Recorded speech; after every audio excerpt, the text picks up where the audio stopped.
Hoy calibraremos la tensión entre el avance aplastante de la técnica y la fragilidad del espíritu humano.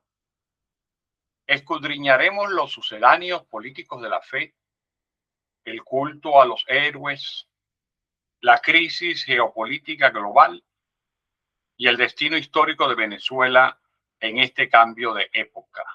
Sean todos bienvenidos a nuestro encuentro de cierre. Buenas noches a todos. Bienvenidos a nuestra 14ª y última sesión de este seminario sobre Alfred Weber y la historia de la cultura en el doctorado en Ciencias Sociales de la Universidad Central de Venezuela. En la clase de hoy abordaremos las preguntas e inquietudes formuladas por ustedes para realizar un balance crítico del pensamiento weberiano.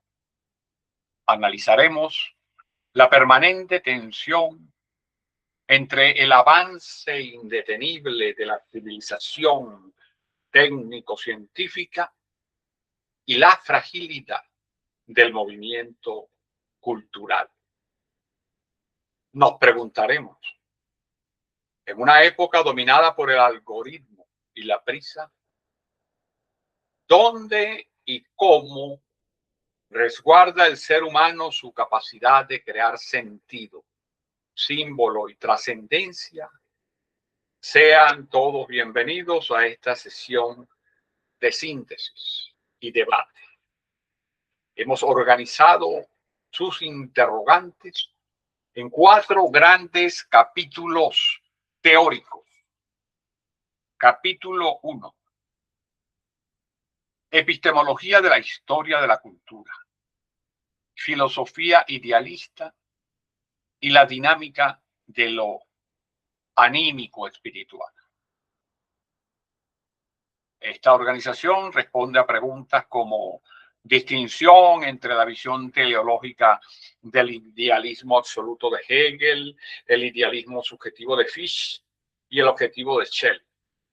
Ideología versus ciencia, el concepto weberiano de actitud anímica, su relación con lo sagrado y la mediación entre inmanencia y trascendencia, el retorno de Occidente al apeiro, lo inaprensible y la quiebra de la concepción espiritual cartesiana, definición de lo anímico espiritual y cómo las fuerzas inmanentes trascendentes impulsan la creación cultural y el sacrificio heroico.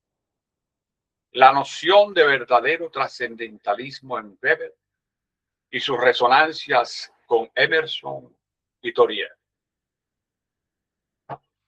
¿Cómo se articula la dimensión anímico-espiritual en Alfred Weber frente a la tradición idealista, Fichte, Schelling, Hegel, y la crisis del racionalismo cartesiano que nos devuelve al apeiro? Fíjense todas las preguntas que hay, que hicieron, tratamos de articularla en esta. Vamos a ensayar algunas respuestas.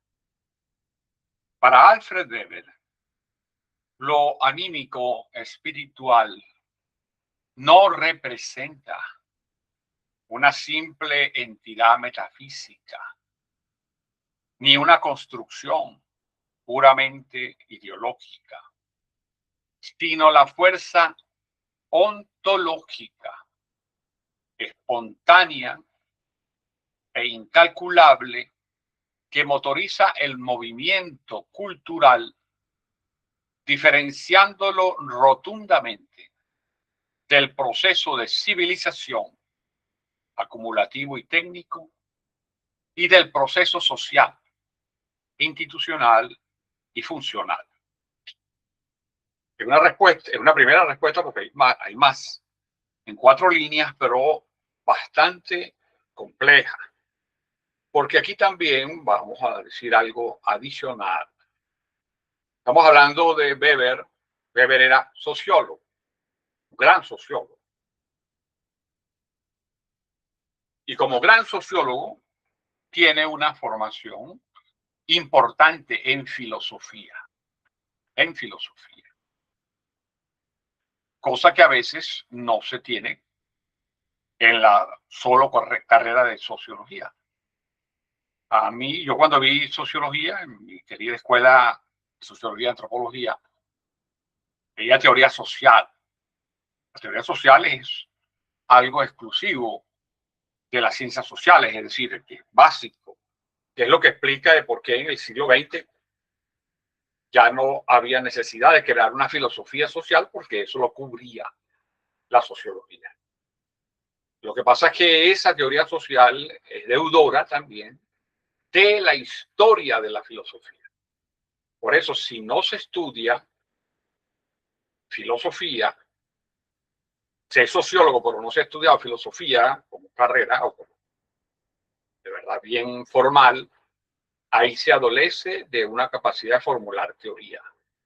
Así como si una persona se ha formado en filosofía, pero no tiene formación sociológica, no tiene capacidad de crear teorías sobre lo real. Eso es así.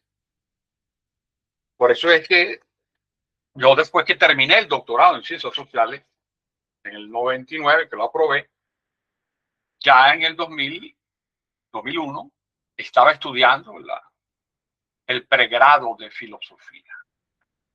Esto simplemente lo digo por mi experiencia. Y por supuesto, recomiendo a quien lo quiera hacer, porque aquí es bien interesante. Fíjense, 4 líneas muy resumidas, que ahí hay clarísimo, clarísimo, una potencia de pensamiento filosófico, sociológico e histórico. Por eso hay que aprender los clásicos. Fíjense, lo anímico espiritual no es una entidad metafísica, entendiendo en este caso como algo que tiene un perfil propio, que tiene una construcción propia, que es un ente, digamos. Lo anímico espiritual no es un ente. En este caso, podríamos decir que es una atmósfera espiritual. Es atmósfera. Y eso es muy importante. También lo dice que no es una construcción puramente ideológica. Y aquí Weber también utiliza ideología en el sentido de falsa conciencia. Algo que no es cierto. O sea, que no es científico en este caso. Pero después, para aclarar que no es una construcción ideológica, sino una fuerza ontológica, es decir, una fuerza que está en el origen y que tiene existencia propia. Eso sí es importante. Sí es importante. Que por supuesto, no la podemos definir aquí, no porque no corresponda, sino porque no es el tema, digamos.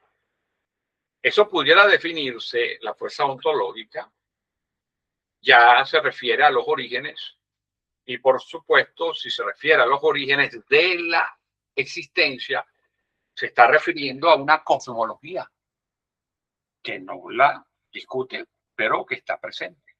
Y la cosmología ya nos remitiría indudablemente a la física y a la teología para darle mayor espesor definitorio a lo que sería lo ontológico.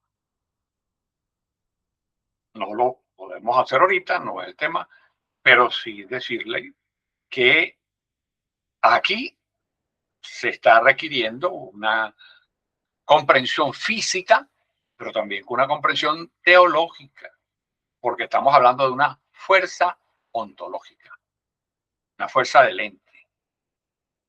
Luego dice una cosa que es una construcción, si no es la fuerza ontológica espontánea. Eso es muy discutible. Entiendo que desde el punto de vista de la sociología de la historia, Weber, que viene a enfrentarse a Hegel, por ejemplo, quiere reafirmar un criterio con el cual comparto plenamente, que precisamente el gran aporte de la sociología, cuando él mismo la crea, la sociología de la historia, es que la historia no tiene a priori.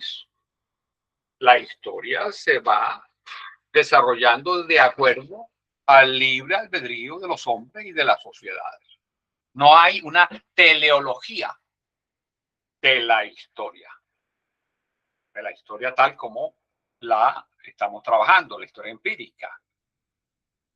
Entonces, como no hay una teleología, es preferible señalar que es como espontánea, pero lo espontánea pudiera ser una hipótesis. En principio es aceptable, pero yo creo que podríamos colocar entre paréntesis una pregunta: ¿premisa o hipótesis? No para discutirla, pero sí para dejarla pendiente para futuras. E incalculable, lo cual es totalmente cierto, que motoriza el movimiento cultural. Fíjense aquí, hay un tipo de definición de cultura muy cercana a las definiciones de cultura que había dado la antropología a finales del 19, pero que también está muy cercana a lo que fue la definición de las bellas artes en el siglo XVI, cuando se definía la ars, A-R-T-S, que proviene del latín, como habilidades humanas. Y luego se va a conformar las bellas artes hasta que en un momento que cultura se identifica con el concepto de bellas artes, que es más o menos como pudiera vincularse a ciertas cosas de la manera como entiende el movimiento cultural. De todas formas, la definición de cultura es sumamente compleja. Hay un libro escrito por un famoso antropólogo, no me acuerdo, en donde presenta y se discute 200 conceptos de cultura. Incluso yo tengo por lo menos 3 artículos sobre el concepto de cultura, que fue cuando inicié una investigación en el año 79 sobre ese concepto y, digamos, fui produciendo algunos papers, como dicen en inglés. Pero aquí cuando dice motoriza el movimiento cultural, pudiéramos también entenderlo como el movimiento del espíritu, no tanto en el sentido de Hegel, sino en el sentido quizás más tradicional, más apegado a una visión teológica, pero que no lo puede decir así en la sociología que se autodefinía, quizás todavía se autodefine como una sociología atea de hace 100 años, pero es importante que el movimiento cultural, lo que está hablando es algo interesantísimo, pero que no es asible, no es material, corporal, inmediato, físico, sino es algo que en otros casos han llamado el espíritu de la época, o los románticos llamaban el espíritu de las naciones. Por ahí sería interesante, pero no lo podemos discutir en profundidad ahorita, pero sí para que veamos la potencia que tiene ese concepto del movimiento cultural, diferenciándolo rotundamente del proceso de civilización acumulativo y técnico, que eso fue también una discusión que se dio sobre el término civilización, que se había dado desde finales del 19 a qué llamar civilización.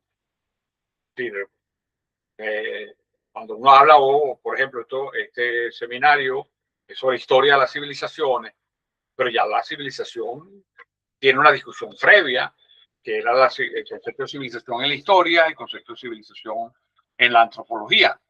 En la antropología más o menos se iba hacia esta tensión que plantea Weber, que era acumulativo y técnico, para llamar que la civilización era lo material y lo otro era cultura, más o menos.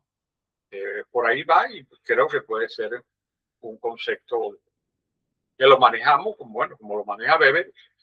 Y mientras explique cosas, lo que pasa es que también cuando uno se pone a discutir exactamente sobre el mismo concepto, se abre más el abanico, pero hay momentos que hay que escoger uso esta acepción o uso la otra.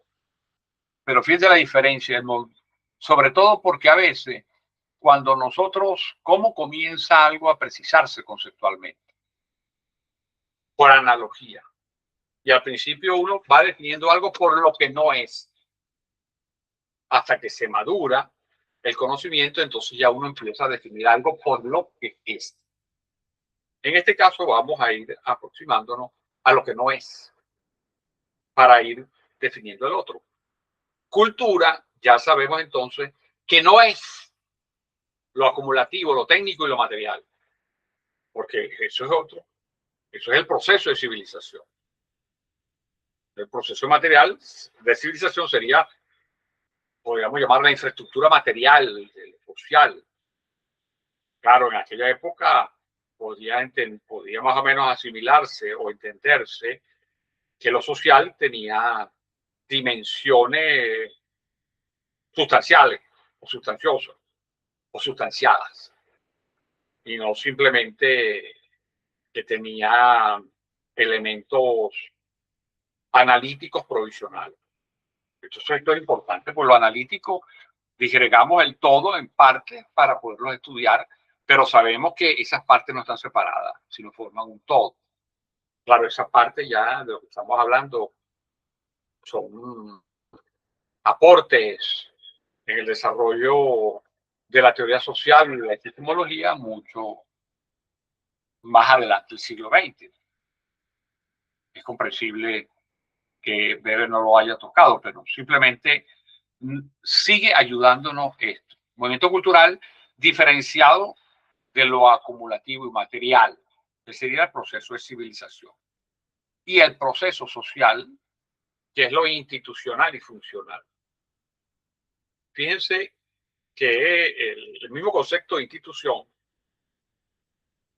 hay que ver que hay una cosa es desde el punto de vista sociológico, lo que entendemos por institución, y otra cosa es desde el punto de vista antropológico. Desde el punto de vista antropológico, la institución es la condensación en el tiempo de un conjunto de actitudes, de valores y de acciones sociales que se reproducen tradicionalmente. Entonces las instituciones, está la institución del parentesco, está la institución de la amistad, por ejemplo. Son instituciones también, aunque no sean similares a lo que a veces podremos comprender como instituciones consolidadas y formales, que son características de, digamos, en las sociedades que se han basado en la racionalidad griega. Pero en otras sociedades que no ha habido ese impacto del logos griegos, quienes vieron a Yaguaribe recuerden cómo Yaguaribe decía que el logos griego transformaba por completo a las sociedades con las que entraba en contacto. En este caso, la sociedad que representa Weber, Europa, América, es una sociedad que responde al logos griego, entonces la institución está mucho más acotada. Si nosotros habláramos de sociedades distintas.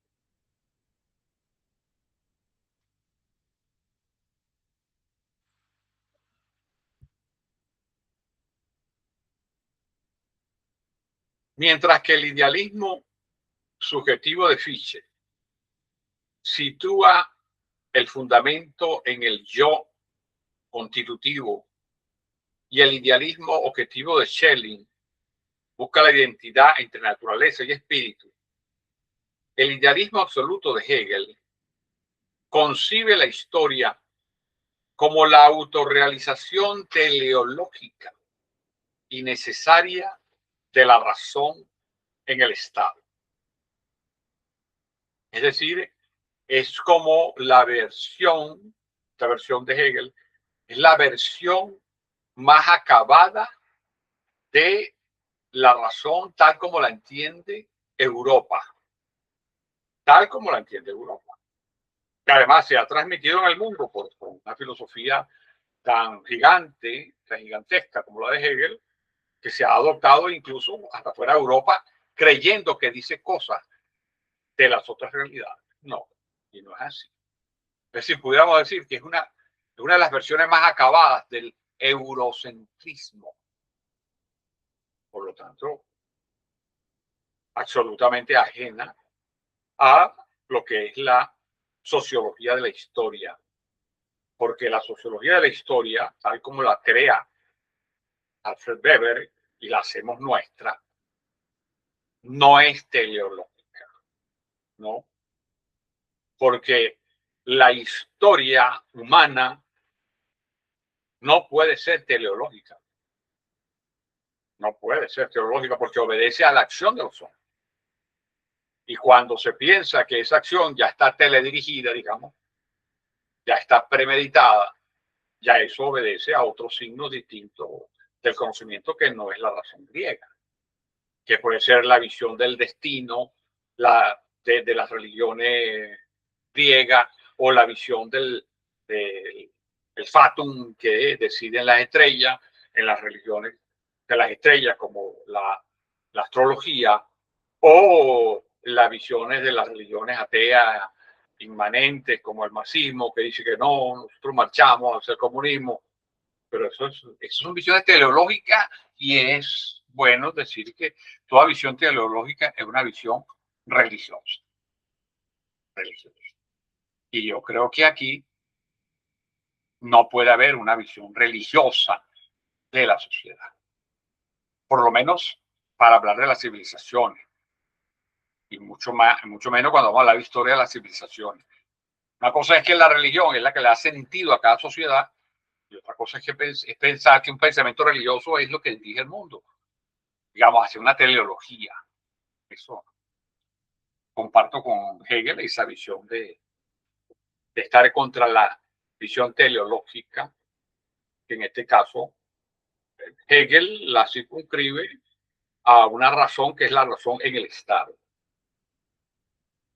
Entonces, bueno, después cuando en otros, seguramente ustedes lo han visto, en otras asignaturas, en otros momentos, de cómo surge el Estado, cuáles son los diversos estados, y hoy en día qué es Estado y qué no es Estado, es bastante complejo esa definición. Weber marca distancia frente a la teleología hegeliana. La historia no es un despliegue mecánico ni predeterminado de la razón. Lo que Hegel concebía como ciencia del espíritu y los críticos como ideología justificadora del orden estatal. Es decir, Hegel terminaba hablando y fortaleciendo la idea de una razón de Estado.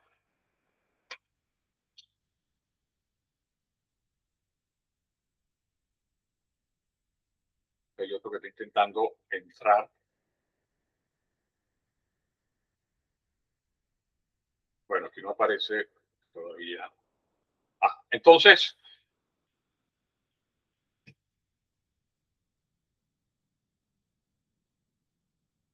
la historia no es un despliegue mecánico ni predeterminado. Para Weber, la historia está abierta a la contingencia de las constelaciones. Es decir, estamos en presencia de una afirmación de que la historia humana es una historia abierta. Es una historia abierta. Entonces, eso es algo que yo por lo menos comparto plenamente. En la modernidad tardía, el agotamiento del racionalismo dogmático, inaugurado por Descartes, desploma las certezas mecanicistas y devuelve a Occidente el ápeiro, concepto anaximandriano, Anaxímenes, un filósofo griego, de lo indeterminado, ilimitado e inaprensible. Aquí quisiera señalar algo que creo que es importante. Y es que cuando uno va a, necesariamente, pues tiene que de trabajar la filosofía para poder comprender el pensamiento. A veces, cuando se trabaja la filosofía, se olvida de que toda filosofía de reflexión sobre lo real tiene que ir acompañada de un dominio de la física del momento. Por ejemplo, hasta el siglo XIX se suponía que las dimensiones de lo real, que el espacio tenía 3 dimensiones, largo, ancho y alto. Eso era el espacio, el tiempo era otra cosa. Precisamente una de las cosas que va a terminar de demostrar Einstein es que no hay espacio sin tiempo. Entonces crea la relación de espacio-tiempo. A partir de ahí crea una nueva noción de física. Una nueva noción de física. Y además eso va acompañado, digamos, por un conjunto de circunstancias que hasta el siglo XIX eran, por ejemplo, la ley de Newton. Y de pronto se da cuenta que la ley de Newton es para una parte de la realidad y no para todas. Es decir, cambia la física. Si cambia la física, tiene que cambiar la filosofía que habla de lo físico. ¿Por qué lo digo? Porque el concepto Apeiron, muy avanzado en su momento, sigue siendo importante, porque te dice de lo indeterminado, lo ilimitado e inaprehensible. Pero una cosa era el desarrollo científico en ese momento, cuando se creó ese concepto. Otra cosa es cómo revisar ese concepto a la luz del avance de la ciencia. Y voy a poner primero un ejemplo quizá poco amable, pero tiene que ver con otras circunstancias, y simplemente voy a tomar una pequeña analogía con lo que voy a decir ahora después del Apeiron. A veces, personas cuando iban a hablar de historia o de cosas muy antiguas, entonces se recurría a esa especie de lugar común que decía, esto es así desde el origen de los tiempos o desde la noche de los tiempos. Y la noche de los tiempos pasaba a ser una especie de categoría que nunca por eso se definió, porque era la noche de los tiempos. Hoy en día, si alguien me dijera, no, porque tal cosa, eso pertenece a la noche de los tiempos, le digo, un momentito. El universo tiene 13.800.000 años. Entonces tú te refieres a la noche de los tiempos hace 13.800 millones de años. También. Pero esa noche ya tiene fecha. Ya tiene fecha. O sea, ya la noche es antes de los 13.800 millones de años o después. Es decir, ya se precisa. De todas maneras, una cantidad de tiempo inmensa. Pero se precisa. Y al precisarlo, eso es importante porque nos acota lo que pudiera ser hoy en día cómo entender la noche de los tiempos. Asimismo, cómo entender hoy esta noción de Apeiron. Sigue hablando de algo indeterminado, ilimitado, inaprehensible, pero situémonos en lo siguiente. Porque yo creo que ese concepto es útil. Incluso ese concepto merece que podemos afirmar que el Apeiron ya lo describe teóricamente el francés Edgar Morin con su concepto de hipercomplejidad aplicado a los 3 universos existentes en el universo de espacio-tiempo: el universo físico, el universo social y el universo psíquico. 3 hipercomplejidades que a su vez establecen una cuarta hipercomplejidad, la cual es la relación entre esas tres hipercomplejidades. Pensamos sugestivamente similar a la manera como el arquetipo de la Trinidad de Jung se convierte en el arquetipo del número 4 que él soluciona relacionando la Santísima Trinidad con la Virgen María. Esa es la solución que le da Jung. Yo, por supuesto, no estoy de acuerdo, pero Jung habla de los arquetipos del 3 y el arquetipo del 4. Son cosas a tener en cuenta que pudieran relacionarse. Pero lo más importante dentro de esto, me parece muy sugerente, es que eso ilimitado, indeterminado, porque, digamos, todavía no se ha determinado por completo, pero hay ya un límite teórico enorme. Imagínense que aquí estuviera Anaximandro y le dijera, háblame de lo indeterminado. Entonces estuviera aquí Edgar Morán diciendo, bueno, mira, en líneas generales tendríamos que partir de que existe lo real. Esto real tiene tres universos: el físico, el social y el psíquico. ¿Estamos de acuerdo? Sí, porque son tres universos. Cada universo es hipercomplejo. No tenemos, por supuesto, que es indeterminado. ¿Por qué todavía es indeterminado?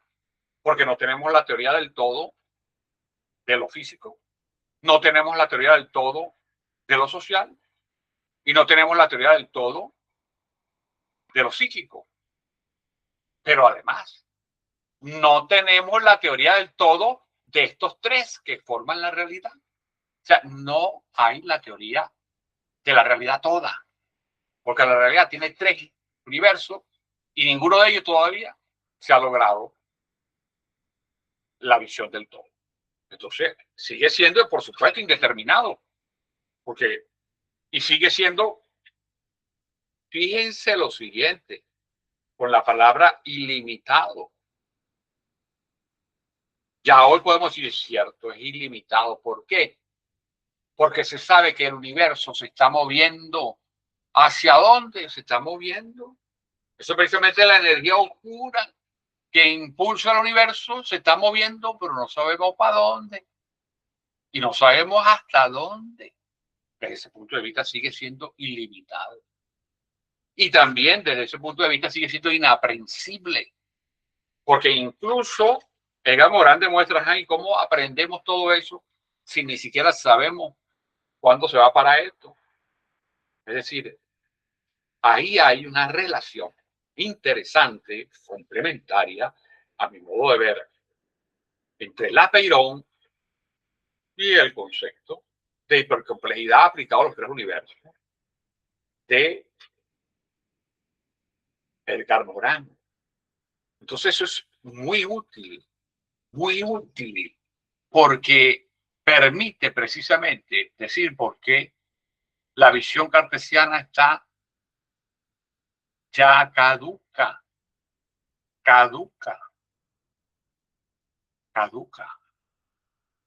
Pues incluso si Descartes dice, pienso y luego existo, que por cierto, algo parecido lo dijo primero, casi 100 años antes que él, si mal no recuerdo, un filósofo español.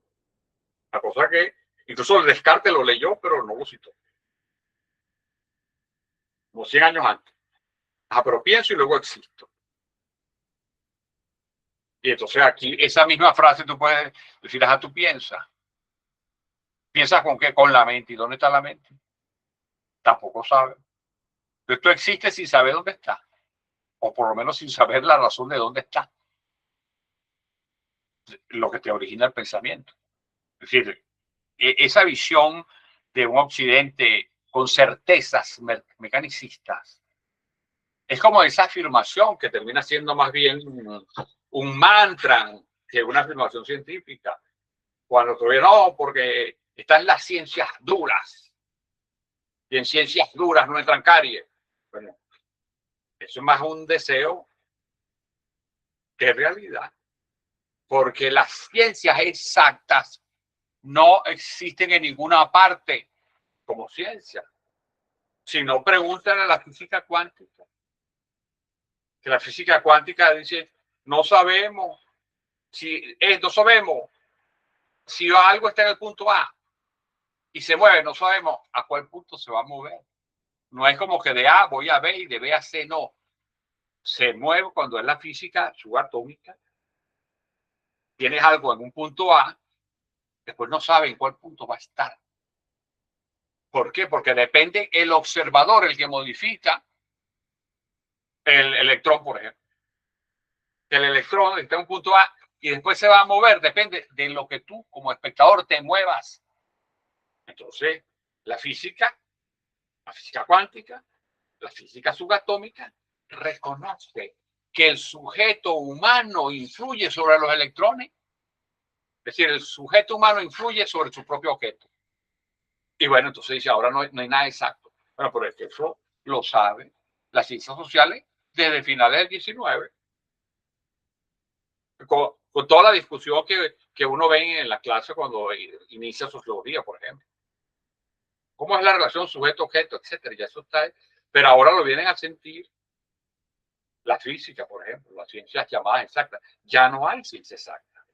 Por lo tanto, hay que pensar más como el apeiron que con la certeza. Porque ahora la única certeza es la incertidumbre. Y a eso ha llegado la ciencia. Entonces, por eso esta crítica que se hace a la modernidad tardía es el agotamiento del racionalismo dogmático. Y por supuesto, aquí vuelve a tener importancia el concepto de apeiron, que incluso lo mezclamos con Edgar Morin, lo mezclamos con el principio de incertidumbre y todo se va reforzando. Entonces, lo asombroso es que haya personas que se definen como científicos que todavía no perciban ese cambio. Ese cambio. Es como, por ejemplo, en el siglo XIX, tú podías hablar de que existía lo material y lo espiritual, pero hoy en día que sabes que, por ejemplo, aceptas la premisa de que todos somos energía, entonces, ¿cuál es la sustancia de la materia y la sustancia del espíritu? Si la sustancia es la misma, es la energía. Entonces, lo que puedes tú decir, hay una gradación, una diversidad de la energía, pero es la misma sustancia. No, entonces no puedes hablar como del siglo XIX con la física del 19, que habían dos sustancias, lo material y lo espiritual, por ejemplo. Entonces, el apeiron nos devuelve algo bastante interesante. Sí es útil. Ahora, la actitud anímica.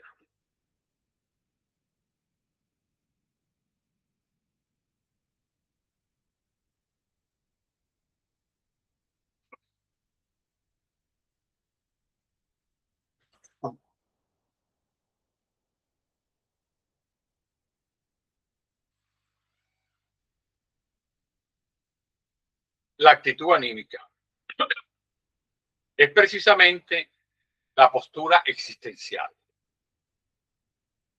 la disposición a la acción existencial, el hábitus espiritual.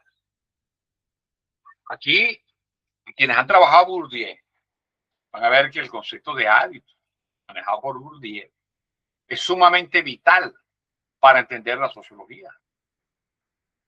Y Bourdieu, famoso, brillante sociólogo francés, tomó hábitos de la filosofía cristiana de la Edad Media, el hábito.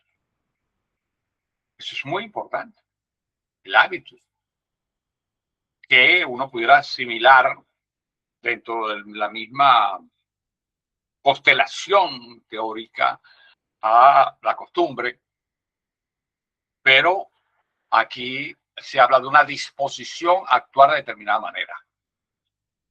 Por eso no es exactamente costumbre, pero es una disposición del espíritu para actuar de una manera. La actitud anímica es precisamente la postura existencial, para decirlo en términos de Weber, que quizás engrane, porque de acuerdo a Weber, el hábitus espiritual nuestro es el de ser los jinetes. Recuerden toda la riqueza de los jinetes nómadas que con su impulso iban conquistando, etcétera. Eso se convierte en un hábitus espiritual, una manera de intentar conquistar el mundo, digamos. Fíjense ahí la riqueza de ese concepto de Weber. Y que entonces eso es la actitud anímica. Precisamente que es la actitud anímica distinta a la del japonés. Distinta. Y distinta a lo de los chinos. Bastante distinto. Bastante. Él lo va a ver como una de las características del occidente. Y que precisamente esos jinetes, en definitiva, se van a relacionar con la libertad. Con la idea de libertad. Libertad para unos, libertad para todos, libertad para muchos, etcétera, pero con una idea de libertad. Que se va a emparentar con la idea de democracia, pero muchísimas gradaciones, pues ya sabemos que una cosa es el concepto de democracia formulado en Grecia y otra cosa es el concepto de democracia formulado en Estados Unidos. Otra cosa es el concepto de democracia que incluso en países como Venezuela se desarrolló hace muchos años de una manera muy importante. Pero aquí lo rescatable, digo, para unir el concepto, el hábito, el impulso a hacer algo, el impulso de lo que él lo dice acá, el impulso de los jinetes que corren, que avanzan, que no se frenan, que siguen buscando conquistar el mundo y que llevó a esos países europeos a proponer realmente el verdadero imperialismo de finales del 19, 1283, si mal no recuerdo, con el encuentro o la conferencia de Berlín sobre el reparto de África, que llevó entonces a que hay que repartirse África, con todas las consecuencias muy negativas para el continente africano, pero después, posteriormente también para el continente europeo y para el mundo. Pero es un hábito mediante el cual el ser humano responde a ese hábito. Es la actitud anímica. Al enfrentarse al apeiron, es toda la enorme complejidad que real existe. Lo anímico actúa como un puente inmanente trascendente. Habita en la finitud del cuerpo y la historia, inmanencia. Me voy a tomar un trago de agua porque lo que viene es un poco más complejo todavía, son como 11 líneas y es teoría social dura.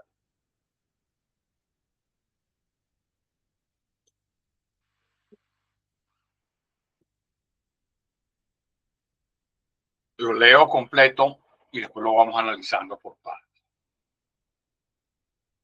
La actitud anímica es precisamente la postura existencial, el hábitus espiritual, mediante el cual el ser humano responde a ese abismo.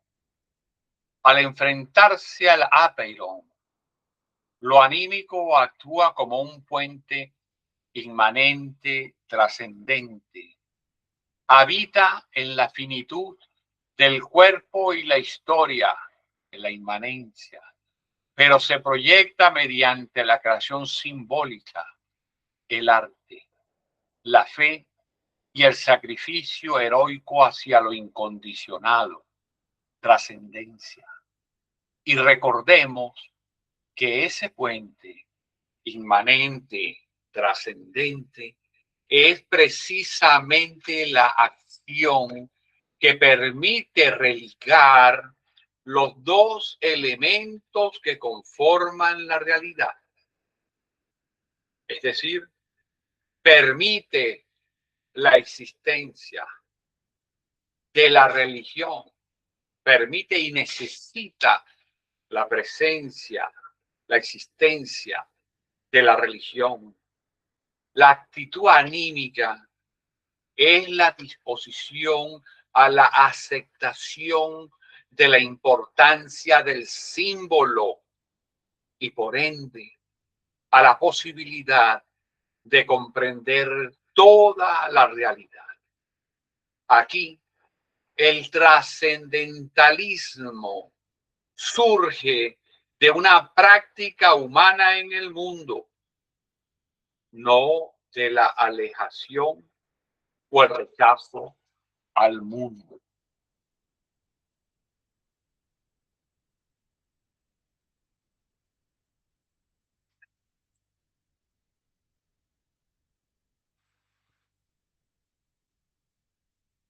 Fíjense, hablamos anteriormente del iPad, lo ilimitado, lo inaprensible. Y simplemente cuando lo colocamos con Morán, no es que lo soluciona, es que le agrega más elementos para demostrar esa complejidad y esa imposibilidad de aprender todo. Ahora tenemos una actitud anímica como occidentales en la visión de Weber. Esa actitud anímica es un hábito espiritual. Es un jinete que va para adelante. Es un jinete que busca expandirse geográficamente, intelectualmente, físicamente, etc. Es una manera de responder a ese abismo. ¿Cuál es el abismo del apeiron? O sea, lo ilimitado. Al enfrentarse al apeiron, lo anímico actúa como un puente inmanente trascendente. Fíjense, inmanente trascendente. ¿Verdad que la inmanencia y la trascendencia no es algo que aceptaba la filosofía griega? Eso comienza a existir con la filosofía ya del neoplatonismo en el siglo II al siglo V después de Cristo, que fue una filosofía neoplatónica que se iba haciendo en la discusión con el cristianismo católico, con los grandes padres de la iglesia. Ahí es cuando va a surgir el concepto de trascendencia.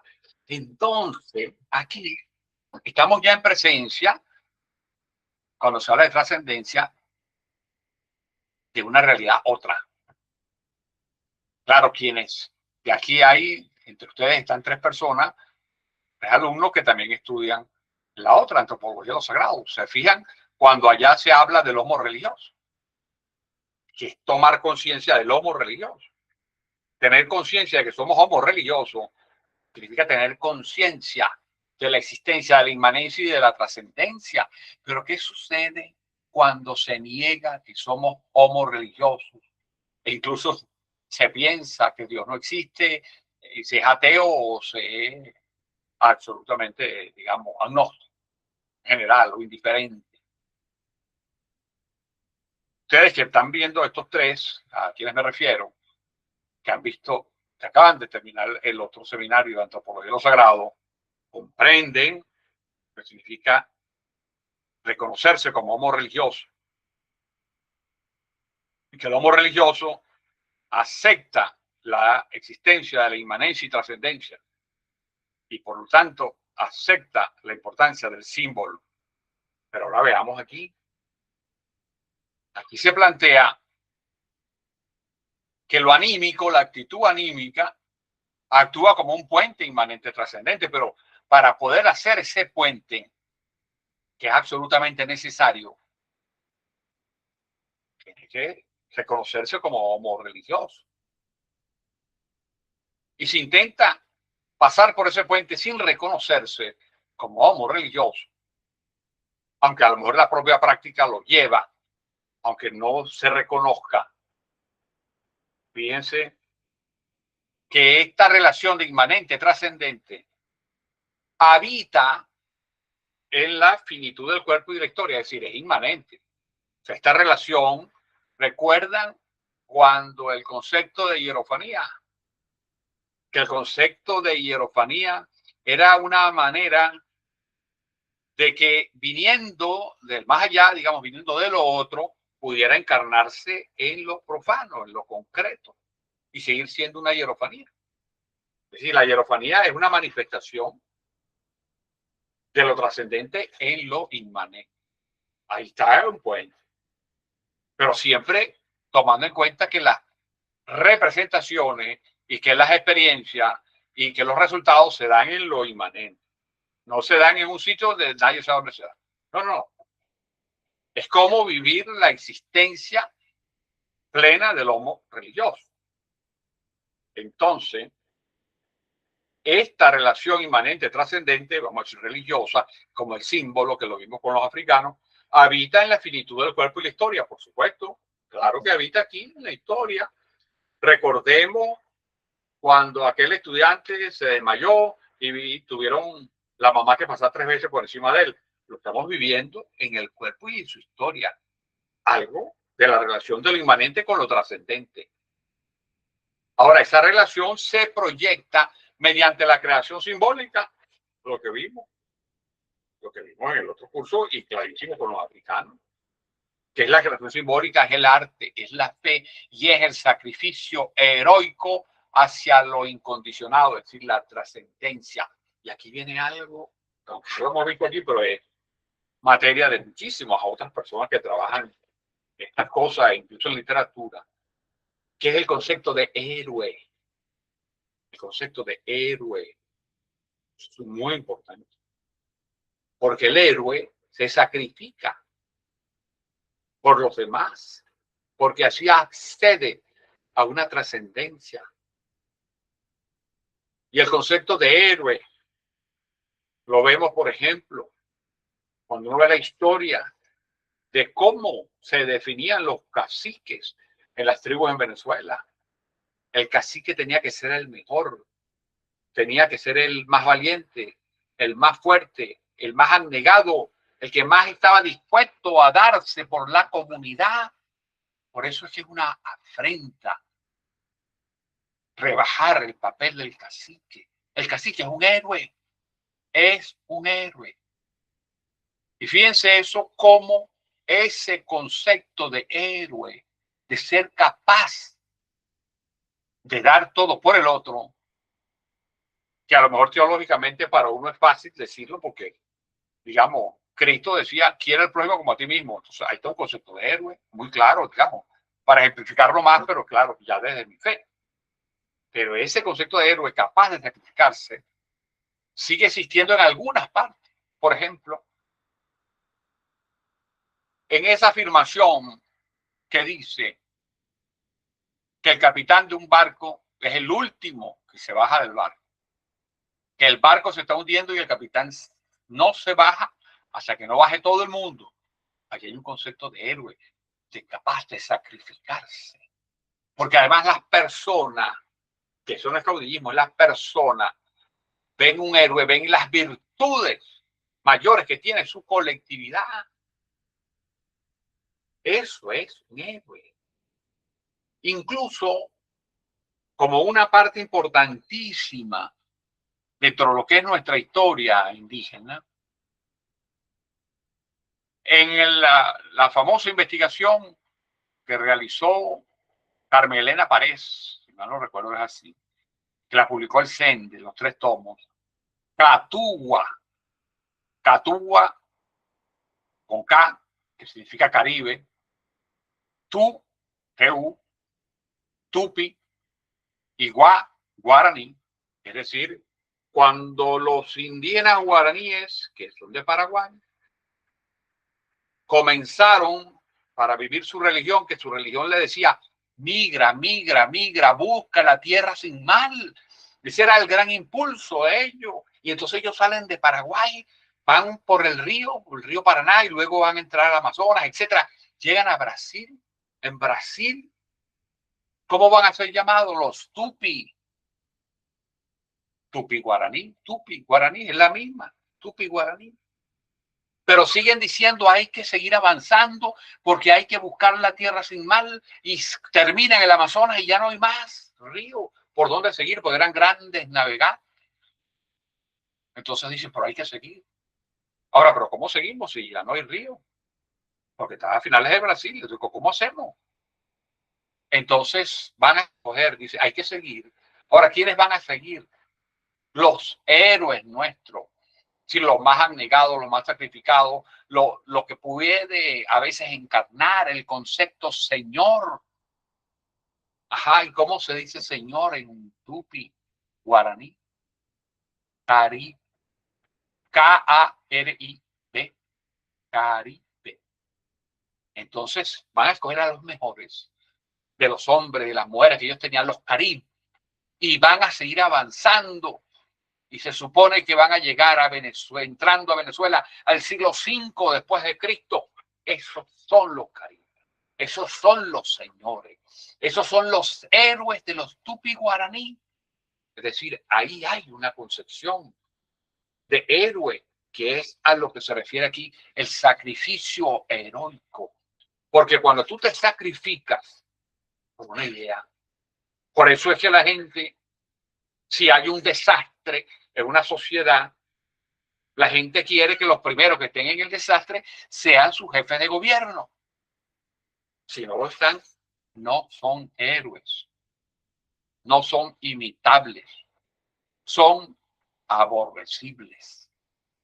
Entonces, fíjense aquí que para superar el apeirón, es decir, la búsqueda, el acceso a lo que no tiene contornos definitivos, a lo ilimitado, es una actitud, esa actitud anímica, que fue la de los jinetes que iban permanentemente al frente, es la relación inmanente trascendente.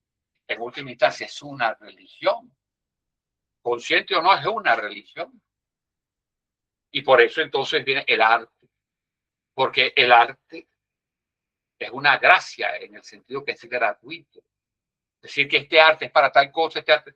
No, el arte es para expresar la belleza total o la búsqueda de lo que puede expresar como belleza, y la fe es la certeza de lo que no se ve y el sacrificio heroico del que estamos hablando. Entonces, ese puente inmanente, trascendente, es precisamente la acción que permite religar los dos elementos que conforman la realidad. Es decir, necesita, permite, convoca la existencia de la religión, de la religación. Y entonces vendrán diversas formas de religarse, que más o menos lo hemos dicho algunas veces aquí. De todas formas, algo de eso hablaremos el semestre que viene, pero en el otro seminario, cuando trabajemos fenomenología de la religión. Se fijan cómo, y Weber lo demostraba, tú no puedes analizar a Weber si no conoces el campo religioso mundial, por lo menos algunas de sus texturas. Dice que el hermano de él, Mario, escribió varios tomos, por lo menos 3 tomos gruesos, sobre sociología de la religión. Es una materia, es un tema que ni siquiera se ve en pregrado. Pero bueno. La actitud anímica es la disposición a la aceptación de la importancia del símbolo, y el símbolo siempre es un lenguaje no lineal, es superior o es distinto al lenguaje lineal, digamos, basado en la razón griega que te da la ciencia. ¿Es útil el lenguaje directo? Sí, pero también el lenguaje indirecto es muy útil. Pero es un lenguaje indirecto que en el caso de los africanos que vimos en el otro seminario, vemos lo difícil, lo largo que es la educación de los africanos para comprensión del símbolo. Y el símbolo es básico, porque el símbolo es lo que nos va a permitir la posibilidad de comprender toda la realidad. Aquí el trascendentalismo, fíjense que es la trascendencia, pero fíjense que es una práctica humana en el mundo. El héroe realiza una práctica, a lo mejor muere, pero la realizó en el mundo y a favor del mundo. Eso es también lo que, por ejemplo, en el lenguaje cristiano se llama el martirio. Porque ¿qué es el martirio? El martirio viene de mártir. ¿Qué es mártir? Aquel que da testimonio de su fe. Cuando dice yo soy tal cosa, y dando testimonio de lo que yo soy, cada quien sea lo que sea. Eso es un mártir. Porque a veces por decir lo que yo soy, va a ser repudiado por quizás sectores importantes de la sociedad. Pero entonces el trascendentalismo surge de una práctica humana en el mundo, no de la alejación o el rechazo al mundo. Por eso es que cuando alguien dice, no, porque él tiene una visión trascendental o es religioso, el religioso tiene que estar con los pies en el mundo. El trascendentalista con los pies en el mundo. Y en eso es que se basa, aunque no lo vamos a discutir aquí, la idea de la gran tradición.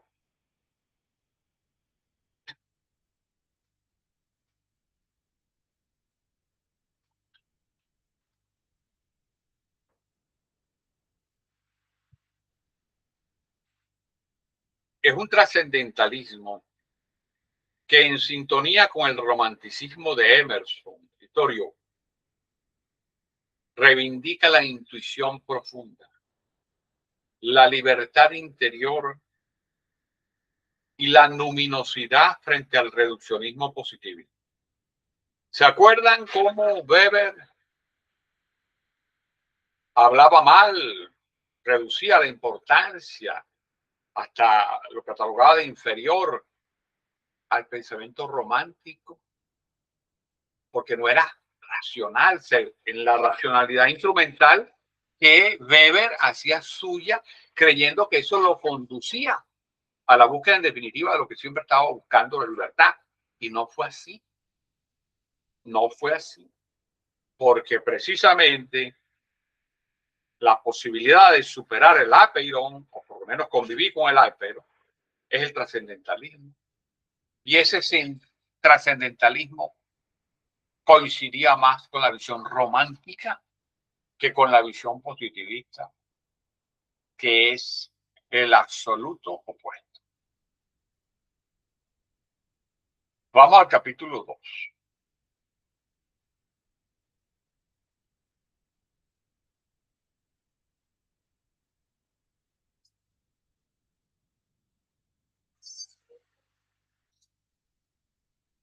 Capítulo 2. La hipertrofia de la técnica, el mecanicismo sistemático y la búsqueda de espacios de libertad. Aquí vamos, hay preguntas que ustedes hicieron. ¿Cómo evitar que la dirección experta se convierta en servidumbre que anule la libertad espiritual? ¿Dónde encontrar espacios de verdadera espontaneidad no controlados por el sistema tecnológico? El rentismo petrolero en Venezuela como hipertrofia de la técnica beberiana. Mecanismos o reservas culturales para reorientar el destino de la civilización de masas. El reino intermedio creado por la conquista material y cómo escapar del sometimiento al objeto. La homeostasis patológica, cuando el aparato externo se independiza de la moral y la posibilidad de reversión desde la sociedad civil. ¿Cómo evitar que la aceleración tecnológica sofoque la autonomía crítica del sujeto? Fíjense el ambiente de esas preguntas que ustedes hicieron. Las hemos concentrado en una.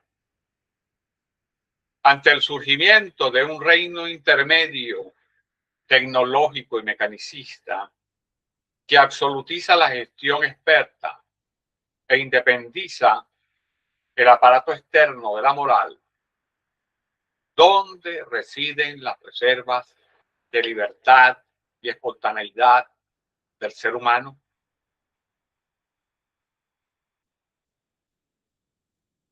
Okay. Vamos a ensayar algunas respuestas.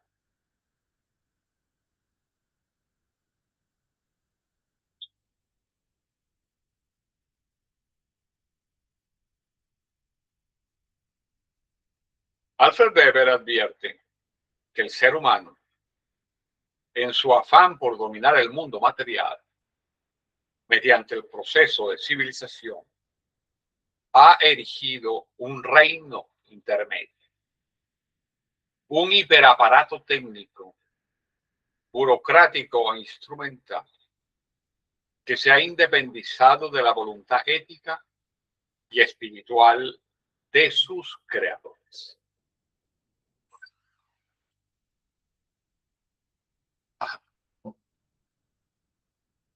Vamos a aclarar algo sobre el reino intermedio. El reino intermedio,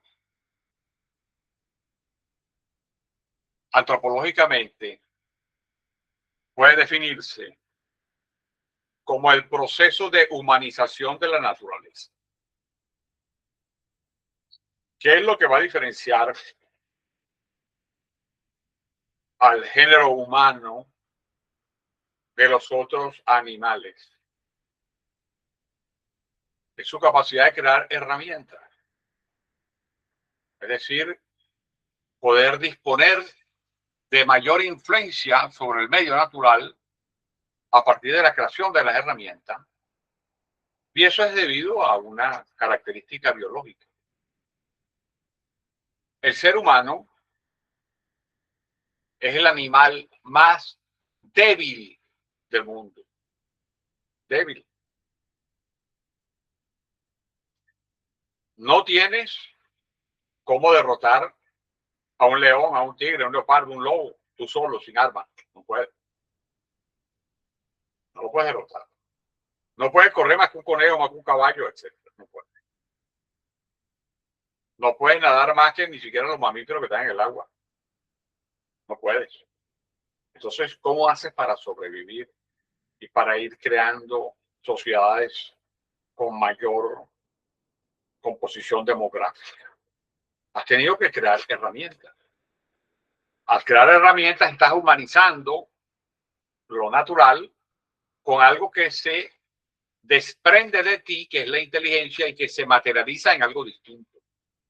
Porque lo que tú terminas haciendo no es naturaleza, pero ni tampoco es humano. Es una creación humana, pero la creación y el humano tienen diferencia. Hay diferencia.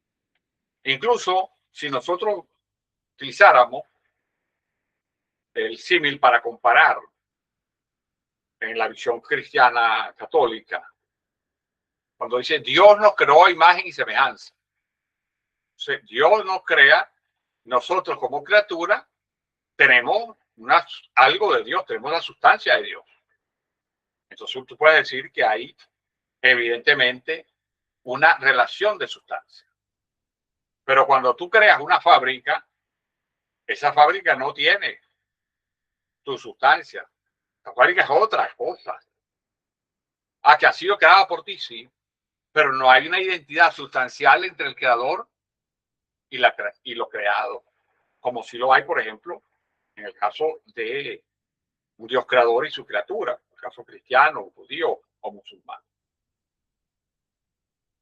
Entonces, fíjense lo siguiente, es evidente que es otro mundo, que es un mundo. Incluso que es un mundo, tan claramente otro mundo, que hoy uno de los problemas que a veces se discute en ciertos medios es qué puede pasar con la inteligencia artificial. Se llega a que individualmente puede derrotar a cualquier ser humano porque tiene mucho más información que cualquier ser humano. Pero ¿qué pasaría si empiezan a tener una voluntad distinta de acuerdo al prompt que tú le pones a la inteligencia artificial o la robótica? Hay cosas que tienen que ver con la ciencia ficción, pero es que hay otras que quizás no tanto. Quizás, digamos, en tal caso, los que más saben de eso dicen que hay que tomar algunas cosas con calma, que la inteligencia artificial tiene problemas, que tiene que haber una ética de trabajo para la robótica y para la inteligencia artificial. Por supuesto, yo soy especialista, yo no tengo más información suficiente, pero en tal caso lo que sí se ayuda a crear, digamos, para el análisis que estoy haciendo es a vislumbrar que es un reino intermedio, que no había antecedentes, ni siquiera religioso, ni siquiera religioso, sino es algo, un invento exclusivamente humano. Por ese invento, como todos los inventos, no tiene por qué ser malo. No necesariamente es bueno, pero tampoco tendría que ser malo. Todo depende de qué. De hay algo que hay que incluir aquí, que es la voluntad, que es la voluntad de decidir sobre ese reino humano, sobre ese reino intermedio. Entonces, aquí tenemos que discutir sobre la voluntad. Y la voluntad significa voluntad política. La voluntad política se caracteriza como define al poder la capacidad de ordenar y mandar. Como el reino intermedio no se manda solo, entonces aquí viene la afirmación. ¿Quién manda sobre ese reino intermedio? Y entonces aquí lo dice. Un hiperaparato técnico, burocrático e instrumental que se ha independizado de la voluntad ética y espiritual de sus creadores y consumidores. Porque a lo mejor yo no creo nada en ese reino intermedio, pero lo consumo. Consumo inteligencia artificial, consumo los carros, consumo las lavadoras, etcétera. Yo consumo. No soy creador. Lo consumo, pero, pero no tengo capacidad de mando sobre ello. Entonces aquí el problema que es central, el problema político, es un problema político. Porque cuando se habla de un hiperaparato técnico, estamos hablando de una minoría que es la que tiene acceso a la toma de decisiones sobre la inmensa riqueza del país y del mundo. La minoría en cada momento. Entonces entramos ya en un problema no de análisis científico, sino de análisis político. Y uno tiene que preguntárselo porque además la respuesta es fácil. ¿Cómo hacemos la mayoría para participar en las decisiones que de alguna forma hemos costeado con nuestros impuestos, en las decisiones que se tomen sobre ese mundo intermedio? Y entonces ahí vienen los mecanismos políticos. El único mecanismo político al cual uno quisiera tener acceso o pudiera tener acceso son los mecanismos democráticos. Digo nosotros, los que estamos a pie, pues, los que vivimos de un sueldo miserable, bueno, no vivimos, lo tenemos ahí, de $4 al mes. Es decir, los de abajo, los que estamos abajo en la pirámide social, ¿cuál es la única forma de acceder a eso? A través de mecanismos democráticos. Pero para eso tiene que haber democracia. Y si no hay democracia, no hay posibilidad de acceso. ¿Por qué? Porque, por ejemplo, en las grandes civilizaciones que hoy están en lisa y peleando entre sí, por ejemplo, hay dos de ellas que de entrada renuncian y rechazan a la democracia. China y Rusia, por ejemplo. Entonces, si tú fueras ruso y no perteneces al equipo de los grandes jefes políticos o militares, no podrás decidir nada.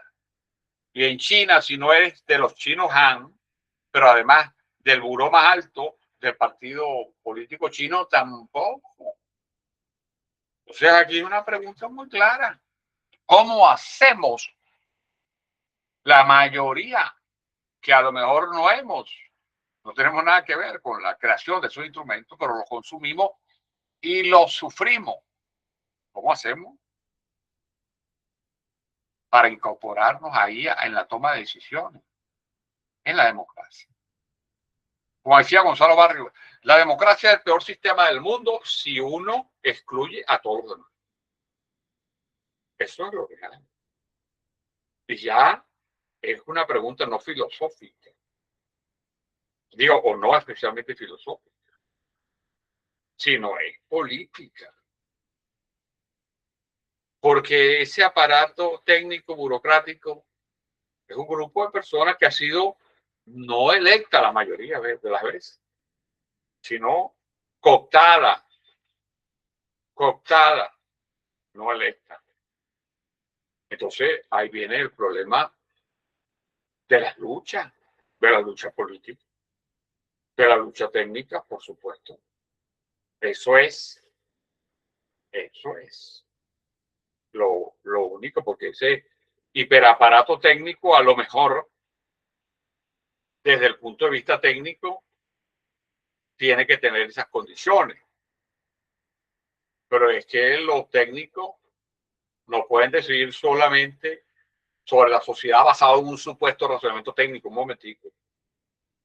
Vamos a ver entre todos ese razonamiento. Porque si te vienen y te dicen los expertos, y después resulta que los expertos a veces saben mucho menos que a las personas a quienes se dirigen, porque esos expertos han sido nombrados por instituciones o por grupos que premian no el conocimiento, que premian la lealtad, la complicidad. Entonces ahí es un problema político. Y la única forma de resolverlo para las personas que vivimos en el sótano de la sociedad, con sueldos miserables, que además porque ya la clase media se redujo al 5%, todos los demás somos pobres de distintas maneras. Hay muchos que no lo saben porque tienen mente de clase media, que era el pasado, pero entonces tienes mente de clase media, pero tus condiciones materiales son de pobreza. Entonces aquí es un problema político. Este fenómeno se evidencia trágicamente en modelos hiperextractivistas, como el rentismo petrolero venezolano, donde la técnica y la distribución estatal anularon la productividad autónoma y la densidad cultural, convirtiendo la economía en una maquinaria de sujeción. Totalmente de acuerdo aquí.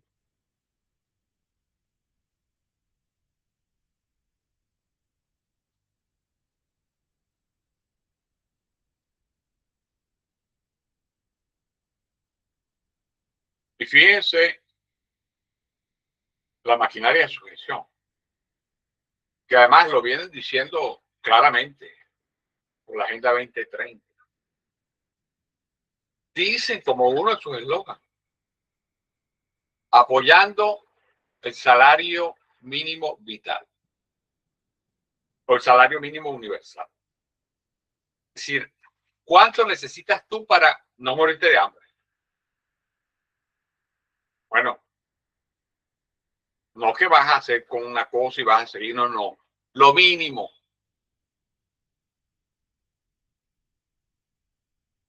Entonces, el concepto de justicia internacional promovido por la ONU ya no es un concepto de justicia de que todos tengan derecho al desarrollo personal, humano, con iniciativa, no, sino que todos tengan derecho a lo mínimo. Pero es que el desarrollo del salario mínimo vital universal viene aparejado con que es el salario básico, es el salario que incluso te van a argumentar que para que todo el mundo pueda comer hay que aplanarse. Pero sin embargo siempre van a existir los grupos dominantes. Ellos no se aplanan. Ellos no se aplanan. Aquí en Venezuela no desaparecieron, son 5%. Entonces, eso es el salario mínimo vital. Es una proposición oficial de la ONU, el salario mínimo universal, que es un salario de sobrevivencia. Por cierto que todavía nosotros ni siquiera tenemos eso. Ni siquiera tenemos eso. Entonces, ¿para qué? Para que las personas, fíjense, en Grecia, que es la visión, ya estábamos hablando aquí y es importante señalar la diferencia entre élites y aristocracia. En Grecia, solo las élites, digamos, todas las élites tenían acceso a la lectoescritura, y esas élites, para tener acceso, o sea, el acceso a la lectoescritura te convertía en élite, pero solamente tú podías acceder a la lectoescritura si tenías recursos pecuniarios suficientes para desarrollarte y poder dedicar al estudio. Por lo tanto, la élite era aristocracia simultánea. No todas las élites son aristocracia en el sentido de dominio, porque la élite puede basarse en el desarrollo de una cualidad. La élite deportiva, la élite empresarial, puede ser, incluso la élite política, en términos generales, tú puedes decir que lo que debería conformar la élite política son los que más saben de política o los que mejor trabajan por el bien común. Pero resulta que al no tener esas cualidades, eso lo convierten en poder. Pues son aristocracias, o son minorías, son minorías. Y además son tan minorías que en algunos casos, en donde hay menos vestigios de democracia, se convierten en monarquías. Fidel Castro llegó al poder en Cuba y lo heredó su hermano, y su hermano está preparando a su hijo o su nieto, no sé, entre familia. Y lo de Corea, Kim Il-sung, después yo no sé Kim Jong, y este último está preparando a su hijo. Es decir, 4 generaciones se convierten en monarquía. Se convierten en monarquía. Entonces,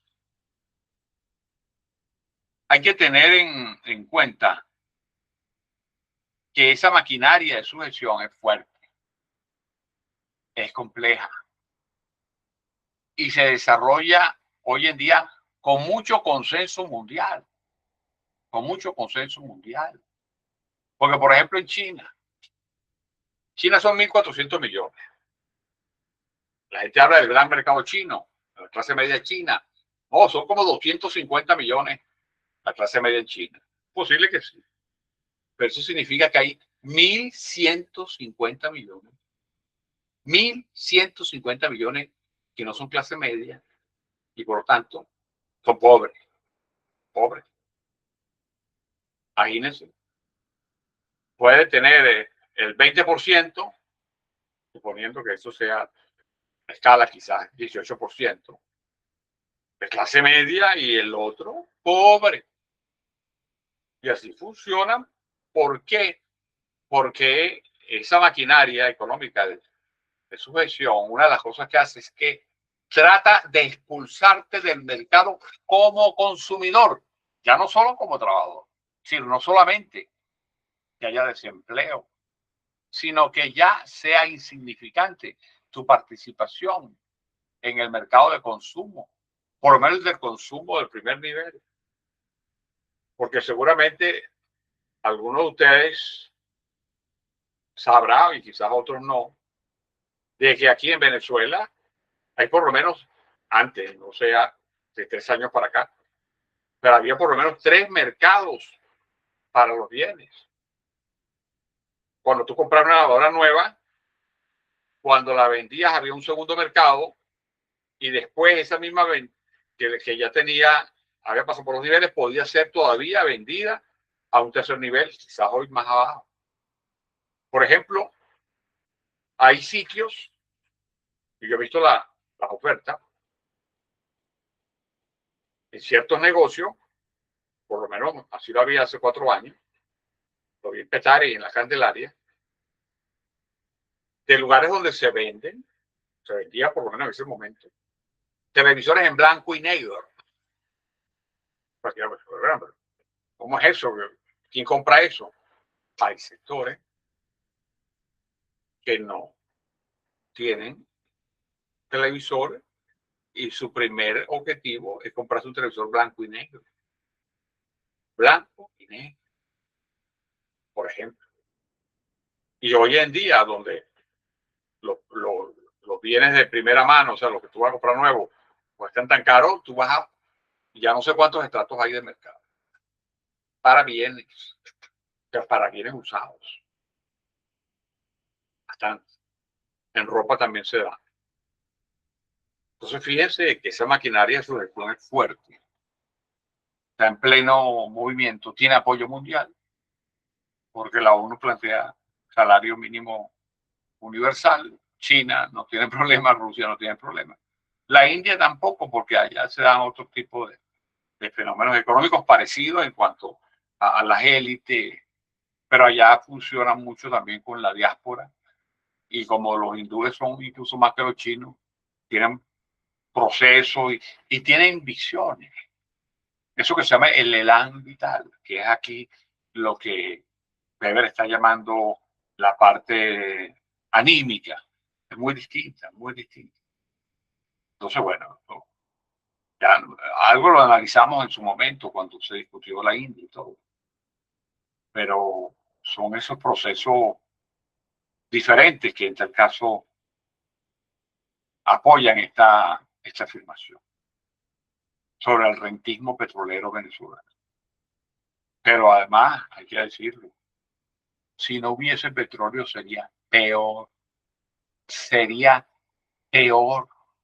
Nosotros como territorio tenemos muchísimos materiales, entre otros petróleo, hierro, gas, etcétera, que son riquezas de las cuales se pudieran no solamente explotar, sino buscar una distribución más justa, pero existe la riqueza. En Haití no, en Haití no. Por eso es que ya, digamos, Haití, bueno, no vamos a hablar de esos casos, porque no habría tiempo. Cuando la dirección experta y la aceleración técnica se emancipan de la moral, la sociedad civil cae en una homeostasis patológica, burocracia rígida, algoritmo restrictivo. Sin embargo, Weber sostiene que la parálisis no es absoluta. La emancipación del reino intermedio no se logra mediante el retroceso hacia un pasado menos tecnificado, sino mediante el rescate de las reservas culturales vivas. Bueno,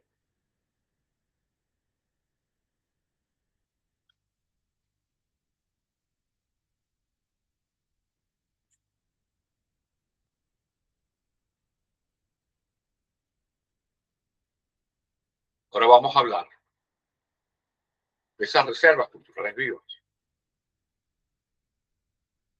Momentos antes hablábamos de la importancia de la lucha política para que las decisiones también que se toman sobre ese reino intermedio haya maneras en que pueda participar la mayoría de la comunidad.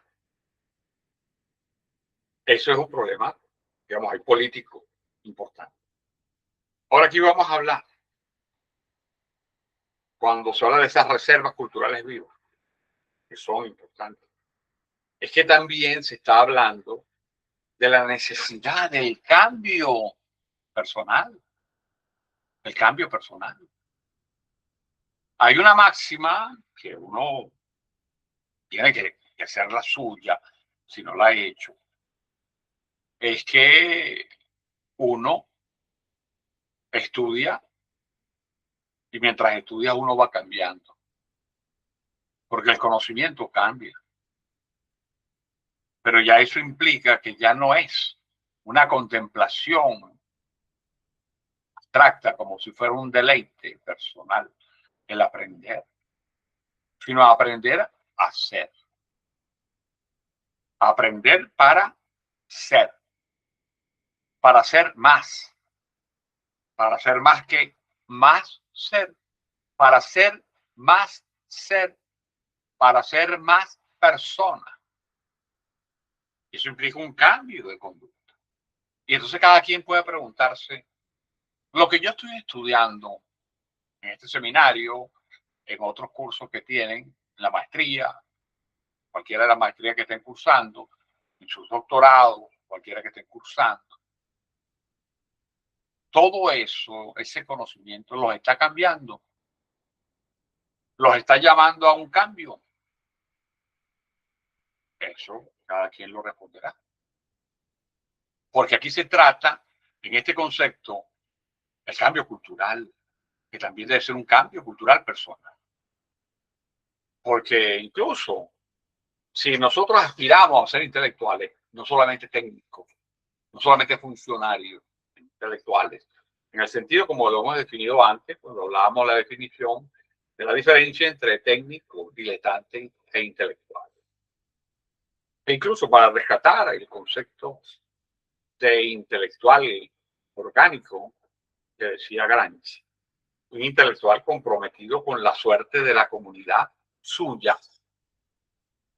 Entonces, tiene que cambiar, tiene que verse, analizarse. Quizás como decía Bachelard, el psicoanálisis del investigador, porque si están a este nivel es porque están investigando. Y el investigador a lo máximo que aspira es a ser un intelectual.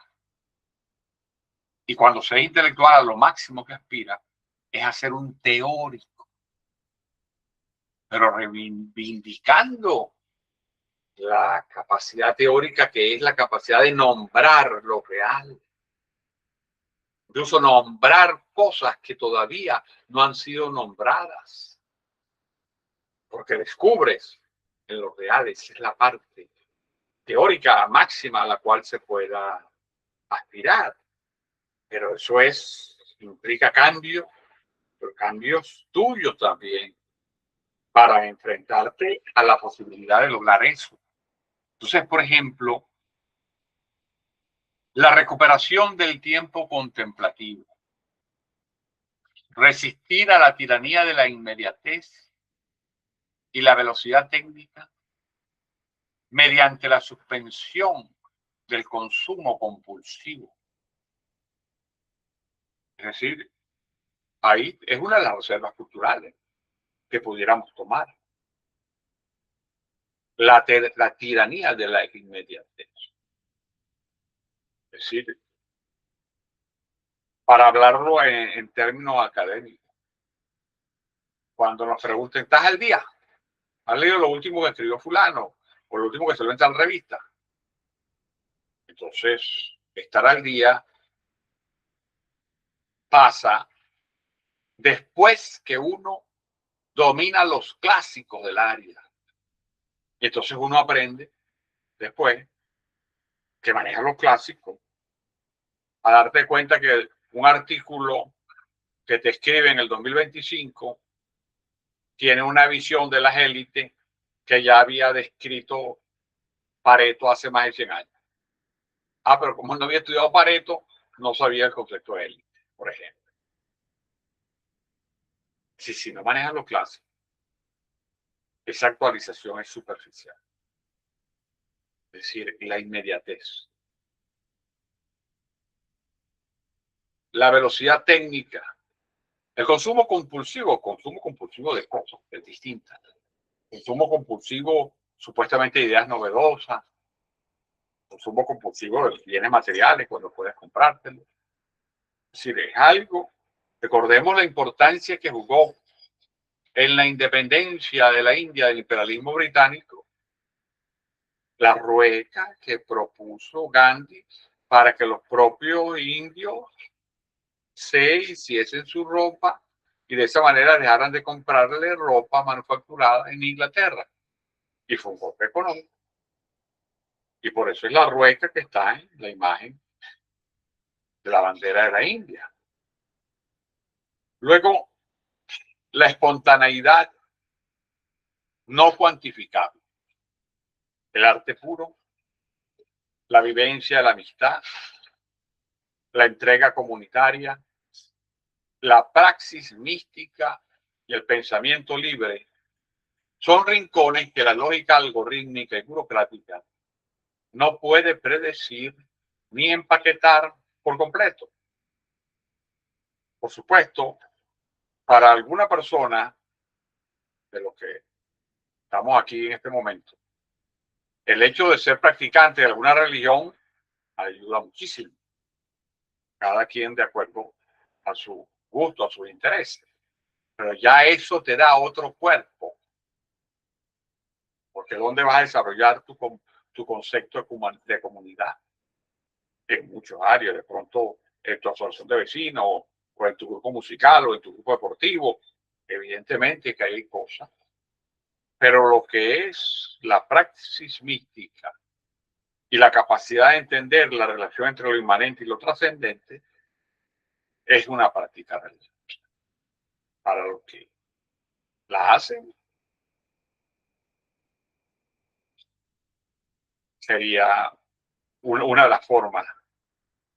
Y aquí quisiera señalar, en esta espontaneidad no cuantificable, creo que ya lo dije una vez, pero creo que puedo repetirlo ahorita.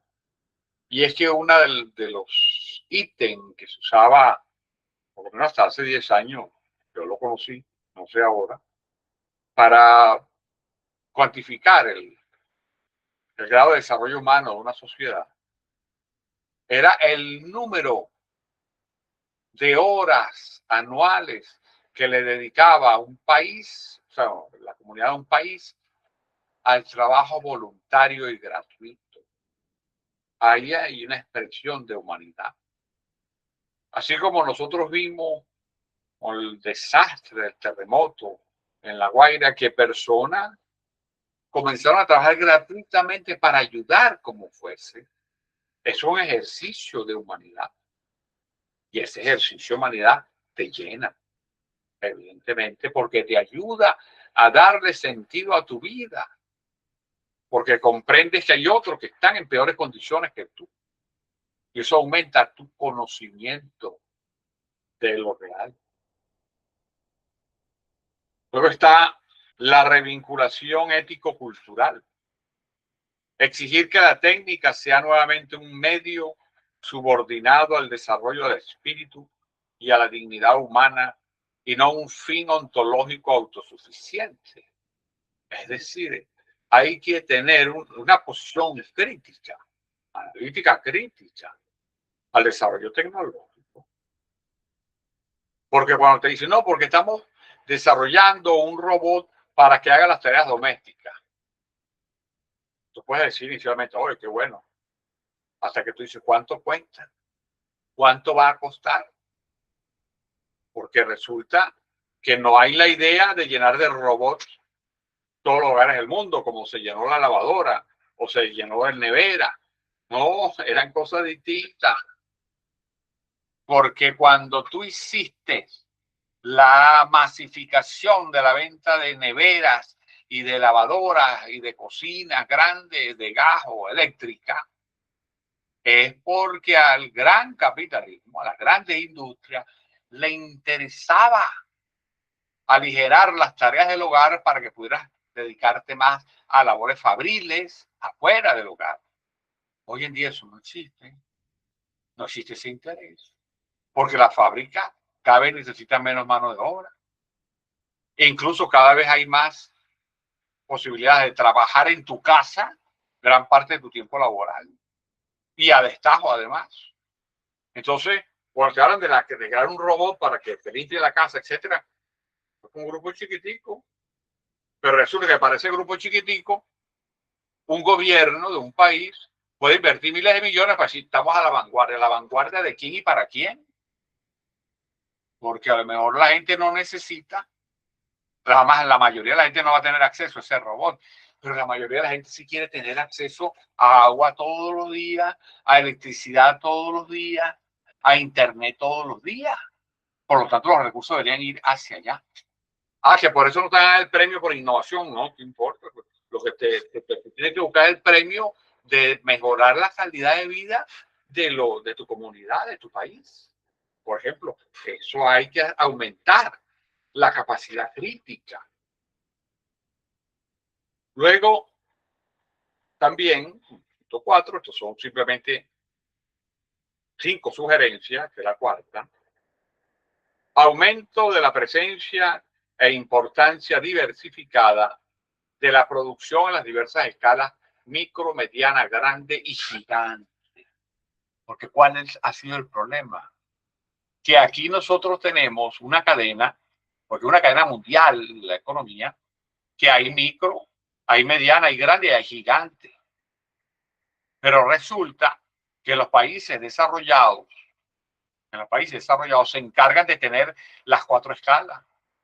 Pero a ti, como país dependiente, te asignan una sola. Digamos, la extracción de las materias primas. Ah, pero el procesamiento. Y el procesamiento que me genera aguas abajo para que después desarrollen los servicios. A eso no lo hay. No lo hay. Pero también es un problema cultural. Porque, por ejemplo, yo el año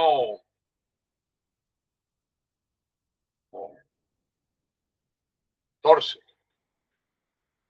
no recuerdo, 10, sí, 14 o 13, estuve en Medellín visitando a un familiar. Y entonces, ¿qué encontraba uno en Medellín?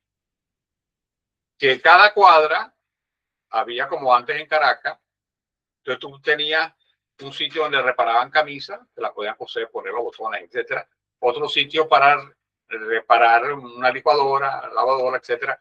Otro sitio para arreglar un zapato, etcétera. Otro sitio para arreglar cualquier otra cosa, un talabartero, por ejemplo. Ajá.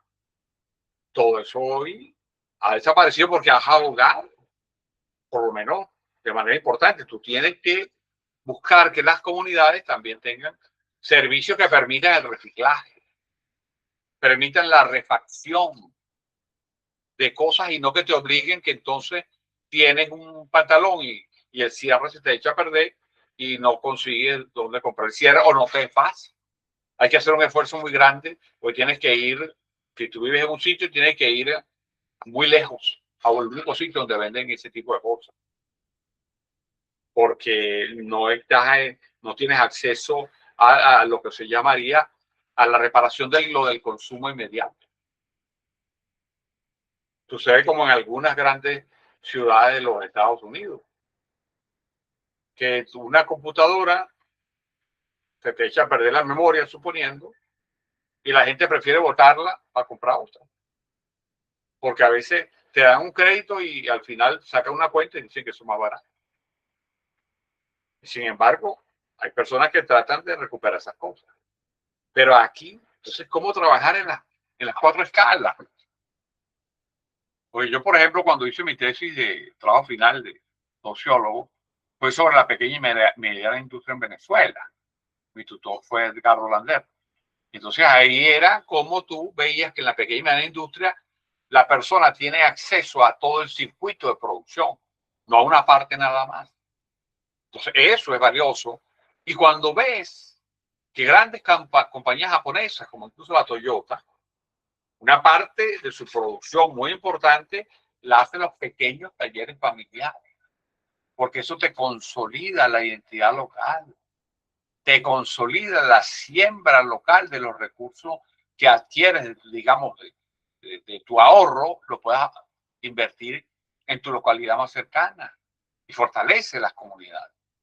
Entonces, ahí también hay algo, desde el punto de vista económico, que uno no puede perder de vista. Luego está, bueno, ya lo había dicho, el enfrentamiento al salario mínimo universal, a la eliminación de la meritocracia y la imposición de solo monedas digitales. Porque ya lo demostró, por ejemplo, Canadá, con la pandemia. Un grupo de camioneros tenía problemas para pasar a Estados Unidos a llevar su producto por causa de cosas que faltaba agilidad de la parte canadiense para dejarlo salir y entrar más rápido. Algo así, tuvieron un problema, se declararon en huelga, pararon los camiones. ¿Qué hizo el gobierno canadiense?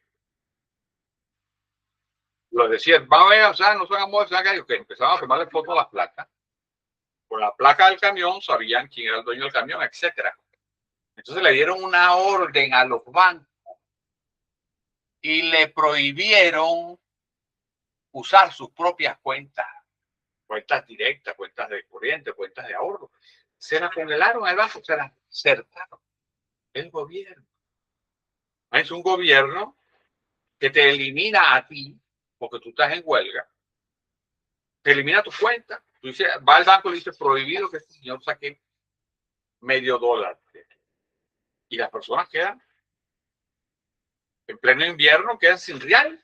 No pueden, más, no pueden mover sus reales de su banco, porque solo tienen medios digitales para moverlo. No le dejan cargar efectivo. Y entonces se reúnen los otros ciudadanos canadienses que no eran dueños de los camiones, pero que lo apoyaban, y crean una asociación para recoger fondos para dárselo a los camioneros para que puedan seguir viviendo, digamos. Bueno, el gobierno sacó una orden y expropió a esa agencia que estaba recogiendo real, que la gente le donó real y se lo iban a dar a los camioneros, lo expropió y además se cogió los reales. El gobierno canadiense. En China eso no puede pasar porque tienen la hacen lo mismo y es peor. Si te condenan al hambre, ¿por qué? Porque te van restringiendo el acceso al efectivo. Entonces tú dices, no, bueno, yo tengo tarjeta y donde vaya, hay un cajero, etcétera. Hay un cajero y eso hasta que el gobierno le interese. Y tú pones el ejemplo de Canadá. Lo de China es evidente. Entonces, eso sí, eso es lo que significa que solo tengas acceso a tus reales, a tu dinero digitalmente. Y más lo que ahora quieren hacer en Europa, que es prácticamente crear una moneda digital. Que una cosa es que solo accedas digitalmente a tu moneda y otra cosa peor aún es que solo haya una moneda digital. Enfrentamiento a los mecanismos para eliminar las diversas clases medias, esas que no pudieron ser desarrolladas por el Imperio Otomano, lo que ayudó a que fuese neutralizado y posteriormente eliminado por el capital financiero. ¿Se acuerdan de cuando Weber describía lo del Imperio Otomano? Que el Imperio Otomano se empeñaba en que no existieran clases medias, que no existiera personas con capital capaces de convertirse en emprendedores por control político. Y fíjense después en qué le resultó. Que no capitalizaron, porque el Estado no puede capitalizar él solo. Capitaliza con la agencia privada, con lo que producen privadamente. Porque permanentemente todo lo que vayas agarrando lo vas a ir gastando en burocracia, en los arenes, etcétera, en el lujo. Y al no tener capital no pudiste enfrentar la reindustrialización, o sea, la industrialización de la última etapa del siglo XIX, y falleciste como imperio. Eso era el capítulo 2. Capítulo 3 no lo vamos a poder ver. Secularización, pseudorritos, mitos políticos y la nueva idealidad. Eso es lo que teníamos para el capítulo 3. Para el capítulo 4, crisis de la constelación geopolítica, anarquía espiritual y la respuesta histórica de Venezuela. Vean ahí otra cantidad de preguntas. Pero igual que en sesiones anteriores, fue imposible. Fue imposible porque las preguntas de ustedes son muy sugerentes, muy buenas. Todas cabían en esta discusión. Y fíjense que estamos hablando de 3 horas académicas y no hay tiempo. Pero eso en tal caso habla de la calidad del esfuerzo que ustedes realizaron en esos controles de lectura. Lo demás queda en algún otro momento quizá. No sé cuándo, pero en tal caso fue un esfuerzo Muy interesante lo que ustedes hicieron. Y ahora sí, venimos al cierre. Ya no solo de la sesión, sino del seminario. Yo quedo muy contento, estimados colegas y doctorandos. Al concluir hoy formalmente este seminario sobre Alfred Weber, reafirmamos que la sociología de la historia, la teología y la antropología de lo sagrado no son disciplinas del pasado, sino trincheras vivas de resistencia humanista. Las ciencias sociales no pueden reducirse a la descripción funcional de la técnica ni a la métrica del proceso social. La sociología y la antropología de la cultura nos recuerdan que en el núcleo de la historia humana late la incesante búsqueda de significado. Frente a un mundo tentado por el determinismo algorítmico, la hipertrofia mecanicista y la deshumanización del dato frío, la lección imperecedera de Weber, un libro ya pensado antes de la Primera Guerra Mundial, es decir, más de 100 años, es que la cultura es el espacio irrenunciable donde el ser humano ejerce su libertad, sostiene su misterio y proclama su vocación de trascendencia. Les agradezco su disciplina, su pasión intelectual y sus extraordinarias contribuciones durante todo este semestre a través de los controles de lectura. Mantengamos y desarrollemos el pensamiento crítico, la contemplación, la defensa de la dignidad humana y el compromiso con la verdad. Muchísimas gracias por su constancia, rigor y valiosos aportes a lo largo de este semestre y hasta nuestro próximo encuentro académico. Ojalá nos veamos el próximo semestre. Buenas noches y muchas gracias por todo.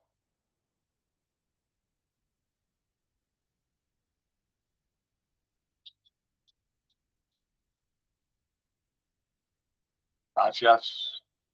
Hasta luego, profe. Luego, hasta la próxima. Profesor, para el tema del ensayo final, tenemos fecha de entrega. Creo que esta es la primera o a la segunda semana de septiembre. En tal caso, disfruten las vacaciones. Eso creo que sobre todo Jean-Fran siempre anda detrás de eso y él lo puso en el chat. En el chat está, pero este es el caso primera o segunda semana de septiembre. Pero como dicen los brasileños, pare de sufrir y aunque sea disfruten estos días de agosto y bueno, ojalá que podamos vernos el semestre que viene y además vamos a trabajar ahora la guerra de la civilización, que era lo que planteaba Jorge. Hasta luego. Gracias por todo lo que nos dieron también. Gracias, profe. Gracias a usted. Muchas gracias, Hasta luego, profe. Feliz noche. Feliz vacaciones. Se fue antes de que ustedes le respondieran.